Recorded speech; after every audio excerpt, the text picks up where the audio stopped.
Hi, wanted to talk about common sense and Ukraine. One of the hard things in a situation that's stressful for people worldwide is to grasp what's occurring and what kind of actions may make sense.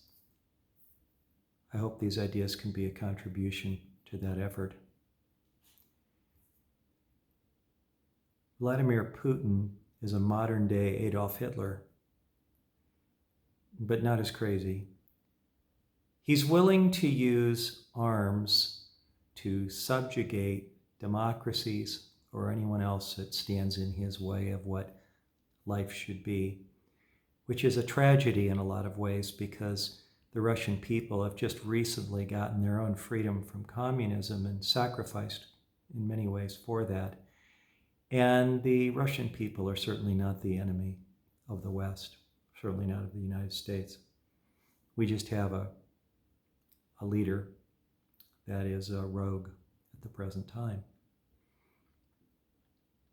How do we deal with this? Number one, we need to charge the Russian leaders with war crimes and crimes against humanity for their murder of Ukrainians. So that's one, is start the process of charging them with war crimes. Number two, we need to get more arms to Ukraine immediately and try to find a way to get UN troops or United States troops into at least half of Ukraine to assist the Ukrainian people. The Ukrainian people are a democracy.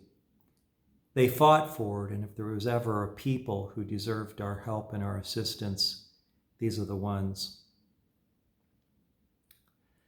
We cannot allow the world to be controlled through nuclear war blackmail, which is what Putin is attempting to do. Do this, or I will nuke you. He's threatened many nations that are democracies in Europe recently, and that won't work if we don't go along with it.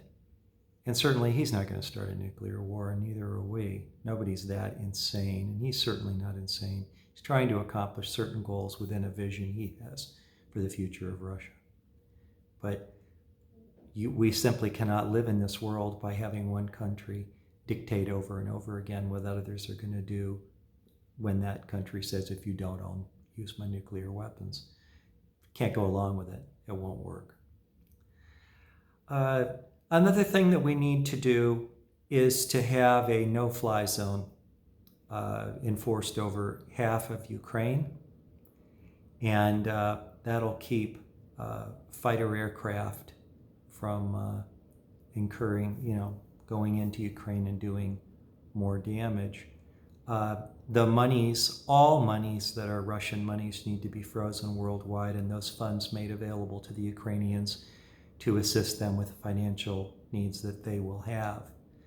I think it would also be helpful if the democracies up in the northern part of Europe apply for NATO membership, because that's exactly what Putin does not want. And that's what we need to put on the table, are things that he doesn't want. I think that Ukrainians need help immediately, to continue to fight, which they're willing to do. But again, the overall picture is we're faced with a leader of a country who has an approach to countries where he has no qualms with sending in troops or paratroopers to unsettle democracies and then to take them over militarily. And this is certainly not acceptable at all. You know, our generation has always venerated the ones before us as they fought to protect the free world and democracy, to make the world safe for democracy. Now it's our turn. It's our turn. We need to stop Putin in his tracks right now.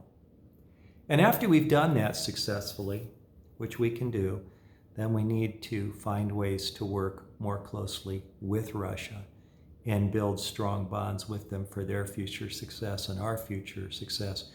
Make no mistake, the Russian people are not the enemy of the West. Not at all.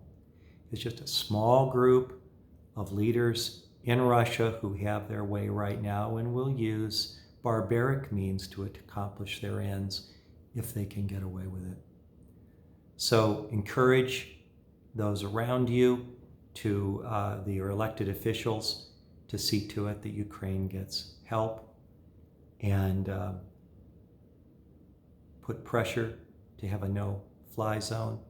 Make sure that all monies are taken and are earmarked, and begin the process of charging the current leaders of Russia with war crimes and crimes against humanity.